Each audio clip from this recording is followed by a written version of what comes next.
धर्म ग्रंथ, जी हाँ, आपके माने हुए धर्म ग्रंथ जिन्हें आप पूज्य और पवित्र कहते हैं, उनकी सारी बातों को आँख कान मूंद कर ज्यों का त्यों मानना कहाँ तक इंसाफ है, इस बात को बड़ी गहराई से समझना है। हम नहीं कह रहे हैं कि सब बातों को इनकार करो।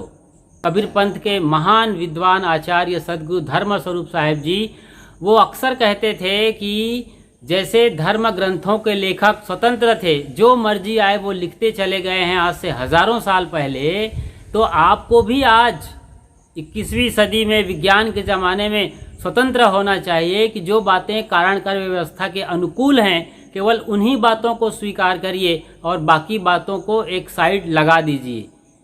इन्हीं सब बातों का जिक्र करते हुए, जी हाँ, आपके पुराण, कुरान, बाइबिल, जिंदा बेस्ता और पंडे, पुरोहित, मुल्ला, मौलवी, पोप, पादरी जो बातें बताते हैं कथा कहानियों के ज़रिए, दंत कथाओं के ज़रिए, बड़े बड़े आयोजन में जो बातें वे सभा में बोलते हैं, उन्हीं कथा कहानियों का जिक्र करते हुए पारखी बाबा के नाम से मशहूर क्रांतिकारी संत रमाशंकर साहेब आपको अच्छी तरीके से बता रहे हैं। आइए उनको सुनते हैं, समझते हैं। कबीर साहब कहते हैं, मैं क्या ही समझाऊं, मैं क्या ही समझाऊं, सब जगह अंधा और सभी भुलाने पेट के धंधा। सारा आदमी पेट के धंधा में लगा हुआ है, अपना चिंतन खत्म। आगे क्या मिलेगा, पीछे वाला सब छूट के कहां जाएगा, ये सब कोई चिंतन नहीं, कोई भजन भक्ति की चिंतन नहीं, कोई कल्याण विचार नहीं है। साहब कबीर ने कहा ये मानव नहीं, ये सब पशु है, नर पशु। रूप है नर वाला, चाल है सबका पशु वाला। नर पशु है और कुछ लोग वेद पशु है, वेद पशु। हिंदू के ग्रंथ किसको माना गया? मूल ग्रंथ वेद को। सारा कर्मकांड वेद से आया है। श्राद्ध, विवाह, जनेऊ, मुंडन, घर के उद्घाटन, घर के नींव, छठ, चकचंदा, होली, दिवाली, जितिया, खरजितिया, करवा चौथ, तीज, कर्मा धर्मा, महाविष्णु जग, महारुद्र जग, सतचंडी जग, अठजाम, चौपहरा, गंगा, जमुना, कमला, जमंगला, बैनाथ, जगन्नाथ, भूतनाथ, केदारनाथ, काशी, हरिद्वार, प्रयाग, वृंदावन, ब्राह्मण, क्षत्रिय, वैश्य, शूद्र, ये सारी व्यवस्था कहां से आई? सब वेद से। सब आया वेद से। वेद किसने लिखा? वेद लिखने वाला कौन है? पंडित जी ने लिखा। ब्राह्मण का लिखा हुआ वेद है। उस वेद को सब अपना मालिक बना के बैठा है। 12 वर्ण। ये 4 वर्ण कहां से आया? ब्राह्मण, क्षत्रिय, वैश्य, शूद्र। वेद वालों ने लिखा, पंडित लोगों ने लिख दिया। वेद में एक विराट भगवान थे। विराट भगवान के मुंह से ब्राह्मण पैदा लिया, भुजा से क्षत्रिय पैदा लिया, पेट से वैश्य पैदा लिया और पैर से शूद्र पैदा लिया। साहब कबीर कहते हैं, जो तू ब्राह्मण ब्राह्मणी के जाया तो और राह काहे ना आया। अगर तू 4 वर्ण के राजा है, सबसे ऊंचा जाति है तुम, तो जिस रास्ते से वैश्य आया मां के गर्भ से, जिस रास्ते से शूद्र आया, जिस रास्ते से क्षत्रिय आया, तू ब्राह्मण उसी रास्ते से क्यों आया? तुम्हारे लिए स्पेशल मार्ग होना चाहिए आने के लिए। ये सारे लोग वेद को मान लिया है मालिक, आपने पशु हो गया। लात जलाएगा, अब वेद के कथनानुसार अपने से एक हल्का लेके गर्दन में रख लेगा। क्यों रखा हल्का? तो महामांस जलाए हो, ये पाप का प्रायश्चित है, हल्का पहनना होगा।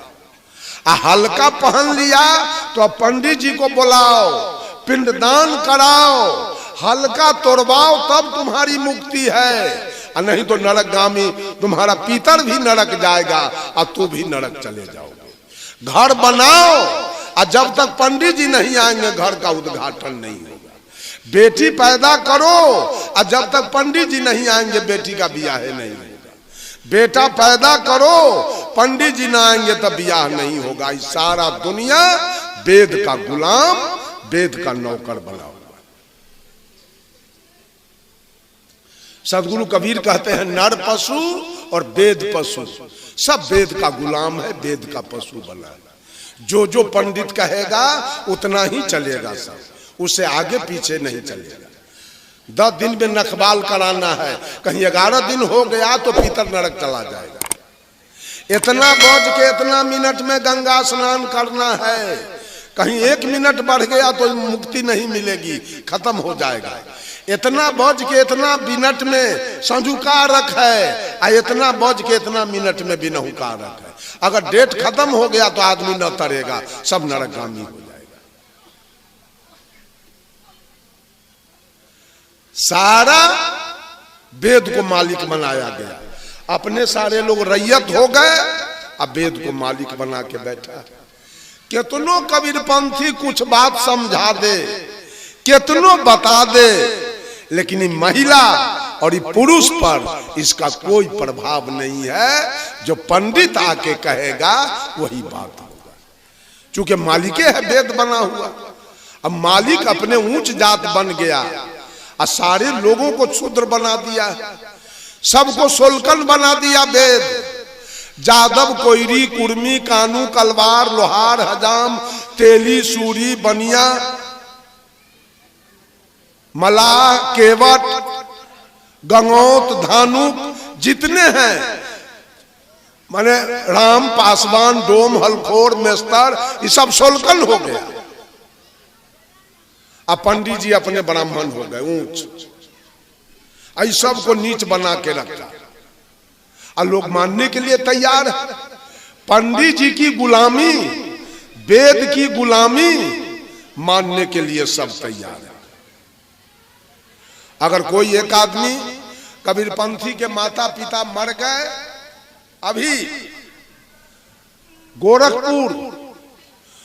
गोरखपुर के एक पंडित जी ब्राह्मण हमारे यहां फोन किया एक दिन, उनका नाम है जयप्रकाश पांडे। गोरखपुर से 50 किलोमीटर की दूरी पर उन बेचारे का घर है। फोन किए, साहब मेरी मां मर गई है और हमारे जाति के लोग, ब्राह्मण लोग हमसे कर्म कांड करवाना चाहता है, पिंडदान करवाना चाहता है और मैं करना नहीं चाहता हूं। आपका प्रवचन मैं YouTube पर सुना, हमको लगा कि ये सारी क्रिया गलत है। मैं चाहता हूं कबीरपंथी साधु संत को बुलाकर मैं इस काम को कर दूं, समाप्त कर दूं। और बेचारा किया। फिर भंडारा का डेट रखा है, यही 16 तारीख के मैं जा रहा हूं गोरखपुर, उन्हीं के यहाँ कार्यक्रम में 16 को ट्रेन पकड़ना है, 17-18 कार्यक्रम है जयप्रकाश पांडे के यहाँ, और 19 को उधर से रिटर्न होना है। बंधुओं, वो तो बेचारा ब्राह्मण है, उसको वो काम कैसे नापसंद हो गया। ये सारे लोग गुलामी, आज तक सारी गुलामी चली गई, अंग्रेज की गुलामी गई, जमींदारों की गुलामी गई, लेकिन पंडितों की गुलामी, वेदों की गुलामी आज तक लोग कन्हा पर लेके औरत और मर्द सब घूम रहे हैं। कुछ कहिए तो कहेगा वेद में ऐसा लिखा है, वेद में ऐसा लिखा है, वेद ऐसा का। अब पता नहीं वेद लिखा कौन, जो लिखा वो अपने स्वार्थ की बात लिख लिया है वेद में। सारे स्वार्थ के बाद हरिश्चंद्र को दानी कहा गया। जब मैं मैट्रिक में था तो पढ़ा था, हम लोग को किताब चलता था हिंदी में सत हरिश्चंद्र नाटक। उस सत हरिश्चंद्र नाटक में पढ़ा, ये सारा दान स्वप्न में हुआ था, कोई जागृति अवस्था में नहीं। सपना की बात सच होती है, लेकिन उस बात को इतना तूल पकड़ाया पंडितों ने, इतना बड़ा हरिश्चंद्र को दानी साबित कराया, क्यों? अपना दान लेने के लिए। अगर आज नरेंद्र मोदी भारत को सपना में पाकिस्तान अमेरिका के हाथे दान कर दे, आई दान को साच मान लिया जाए, तो नरेंद्र मोदी के चमड़ा लोग उधेड़ देगा कि छोड़ देगा? लेकिन आज हरिश्चंद्र को पंडित लोग दानी कैसे साबित कर दिया, आई दुनिया के लोग मान लिया कि हरिश्चंद्र बहुत बड़े दानी थे। पंडित ने कह दिया कि भगवान नरसिंह रूप में आकर खम्भा फाड़ कर और प्रहलाद को बचा लिया। ये बात कैसे मान गए कि खम्भा में से भगवान निकलता है? इस बात को कैसे मान गए आप? आज भी तो खम्भा है, कोई भगवान तो निकाले इसमें से। ये झूठ बात सब अभी मंच पर कोई आदमी बोल रहे थे कबीर साहब के बारे में, चमत्कार की बात। एक भी बात सदगुरु कबीर चमत्कार की नहीं बोले अपने जीवन काल। उन्होंने स्पष्ट कर दिया बीजक में, काहू के बच नहीं फूरे, काहू कारा माती, मान बराई ले रहे हिंदू तुरुक जाती। बात बोते आसमान की मुद्दत नियारानी, बहुत खुदी दिल राखते बूढ़े बिन पानी।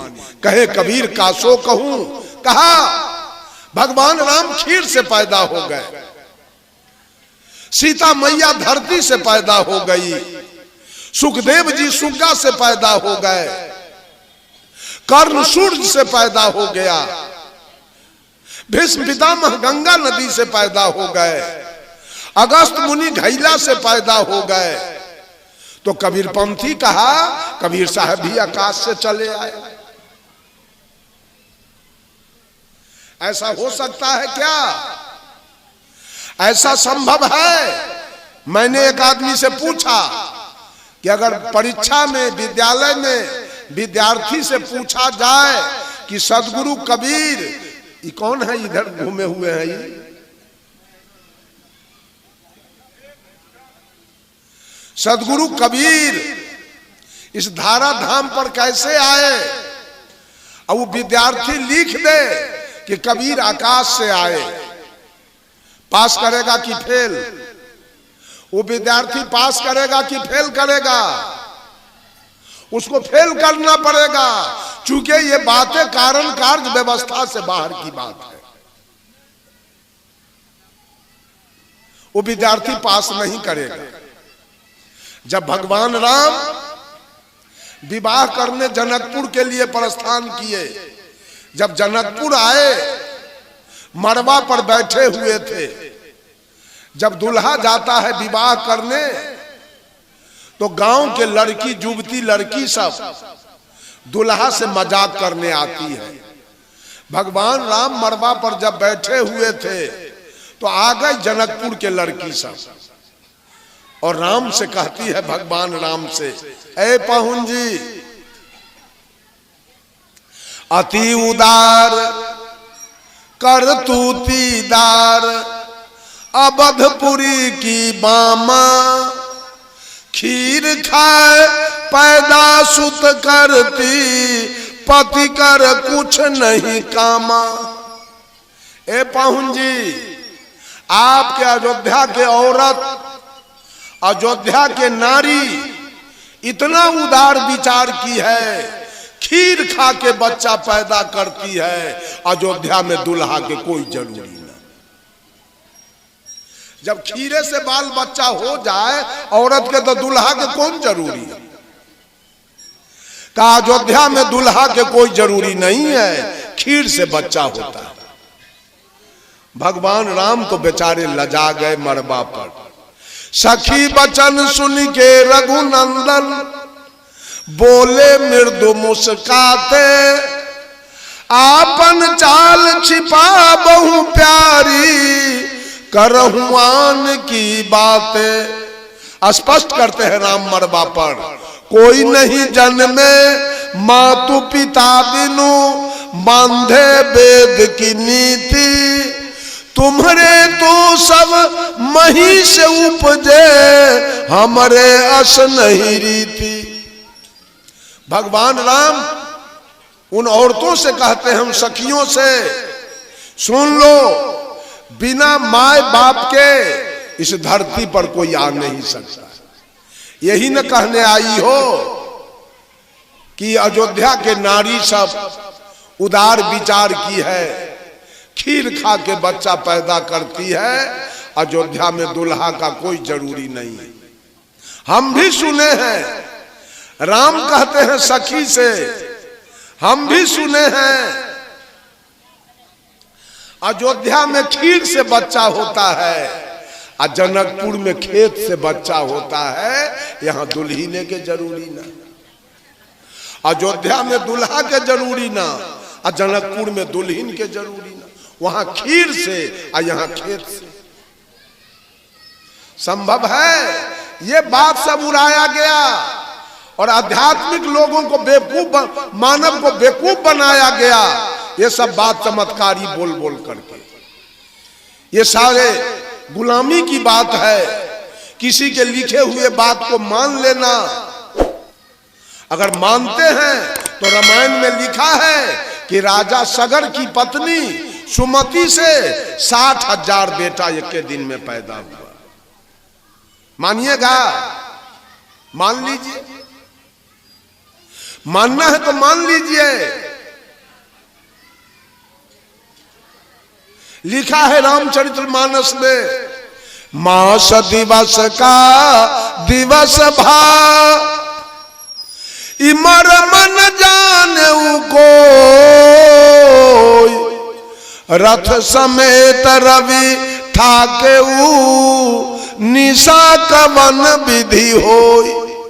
रामचरितमानस में लिखा गया, जब भगवान राम, लक्ष्मण, भरत, शत्रुघ्न चारों भाई का जन्म हुआ तो पूरे अयोध्या में चारों भाई का जन्मोत्सव मनाया गया। और जब जन्मोत्सव शुरू हुआ तो ये सूर्य 1 महीना तक आसमान में खड़ा रह गया। चारों भाई का छठिहार देखने लगा। मास दिवस का दिवस भा, राम के छठिहार में 1 महीना का 1 दिन हो गया। चूंकि सूर्य छठिहार देख रहा था, वो भूल गया, डूबने के लिए नहीं किया। सच है? सूर्य छठिहार देखेगा? मास दिवस का दिवस भा, ये मरम न जाने कोई। तुलसीदास जी ने लिखा, ये मरम वाल्मीकि जी नहीं जान पाए। 16वीं शताब्दी में तुलसीदास जी जान गए और रामचरितमानस में लिखा गया कि मास दिवस का दिवस भा, ये मरम न जाने कोई। इस मरम को कोई नहीं जाना। राम के जन्मोत्सव में 1 महीना का 1 दिन हो गया।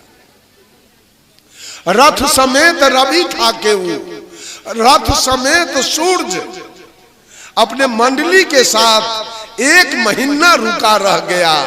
निशा कवन विधि होई, रात्रि किसका नाम है, 1 महीना तक कोई भी नहीं किया। ये सब बात लिखा गया और लोग केवल मानने पर लगा हुआ कि लिखा हुआ है।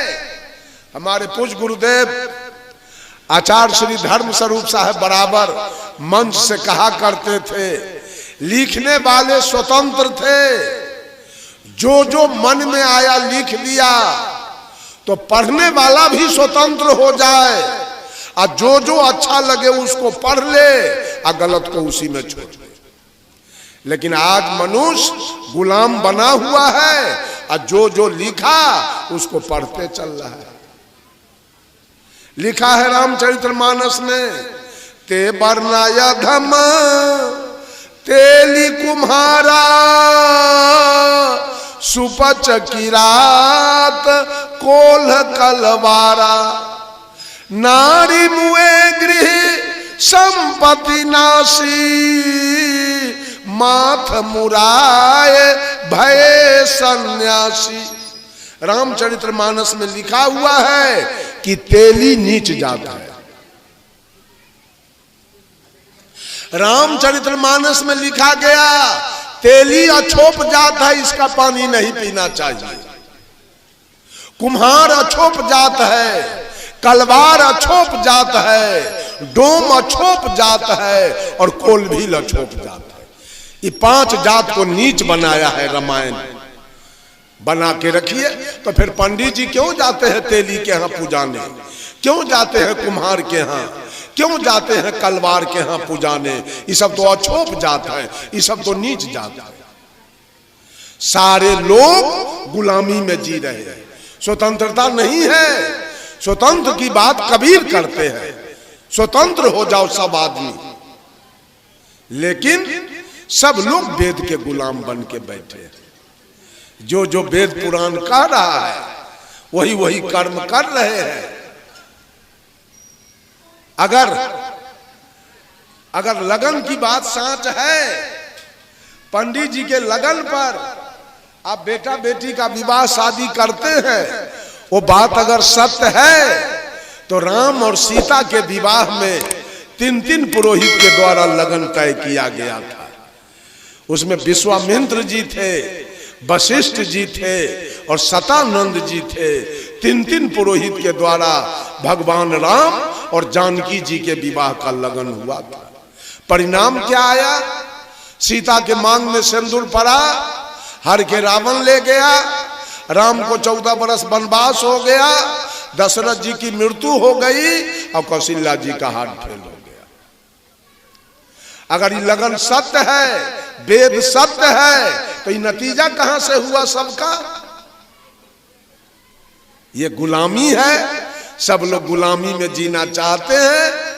वेद को मालिक बनाकर वेद से भदवा पड़ता है, लगन होता है, दिन शुभ होता है, दिन अशुभ होता है, जाति के लोग शुभ होते हैं, तेली अशुभ होता है।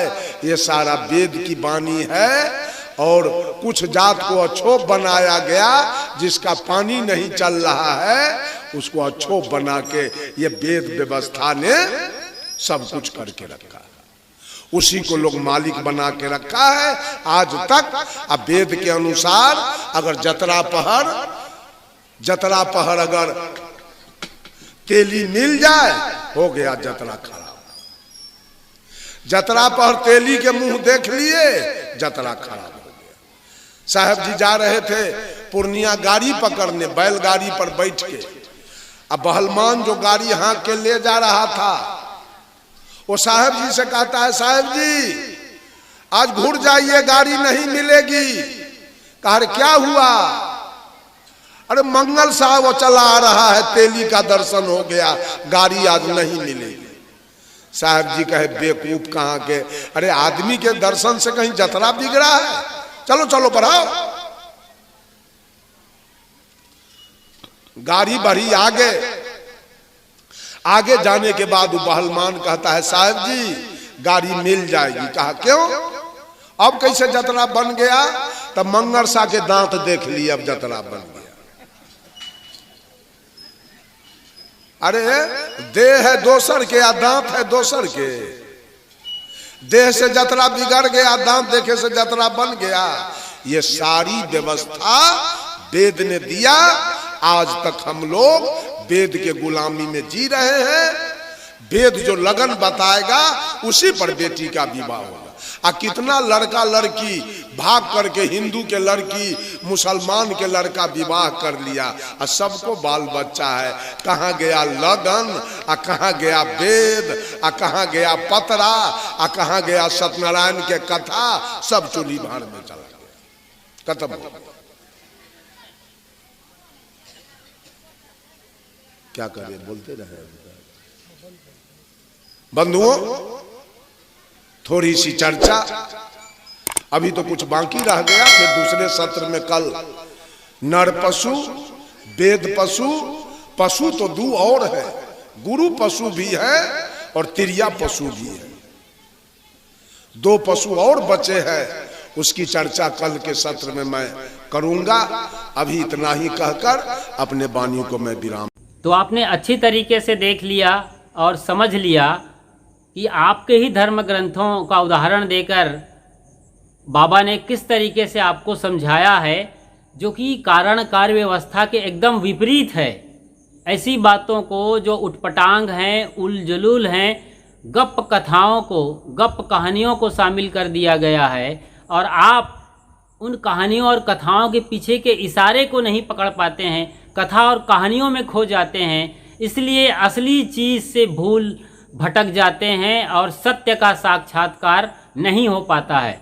सत्य का साक्षात्कार करना है तो किसी भी कथा कहानी के केंद्रीय भाव में जाइए और उसके सार निचोड़ को स्वीकार करिए। इसी बात को हमारे पारक सिद्धांत में, कबीर पंथ में संत गुरुजन घूम घूम कर आपको बताते हैं। ऐसे ही आई ओपनर वीडियो देखते रहिए अपने पसंदीदा यूट्यूब चैनल खुशहाल ज़िंदगी में। चैनल पर बिल्कुल नए हैं तो फ़ौरन सब्सक्राइब कर लीजिए, जो कि एकदम मुफ्त है, यानी मुफ्त में परमानेंट सदस्यता ले लीजिए सब्सक्राइब कर। उसके बाद बेल आइकन को प्रेस करके ऑल को सिलेक्ट कर लीजिए, तो हर वीडियो जो हम अपलोड करेंगे या लाइव आएंगे तो सबसे पहले सूचना आपको मिल जाएगी। लाइक करिए और कमेंट लिखिए, यानी विस्तार से अपने जज्बात लिखिए नीचे कमेंट बॉक्स में। आप क्या समझ रहे हैं और क्या समझना चाहते हैं और किस तरह की वीडियो चाहिए, सभी बातें आप विस्तार से लिख दीजिए। और वीडियो दिल को छू गई है तो फिर जाहिर सी बात है आपका फर्ज है इसे ज़्यादा से ज़्यादा शेयर करिए। तो मिलते हैं एक और कड़क वीडियो लेकर, जो आपकी खोपड़ी के अंदर जो भी कार्बन और कचरा है उसको पूरी तरीके से साफ कर, ब्रेन वॉश कर आपको शुद्धतम रूप में मानव बना देगा, यानी जो आपका अस्तित्व है वहाँ आपको बैठा देगा। उसके बाद जो आपका जीवन होगा वो बेहद ही स्वस्थ और मस्त होगा। जल्दी मिलते हैं, इंतज़ार करिए। फ़िलहाल शुक्रिया, साधुवाद और साहेब बंदगी साहेब।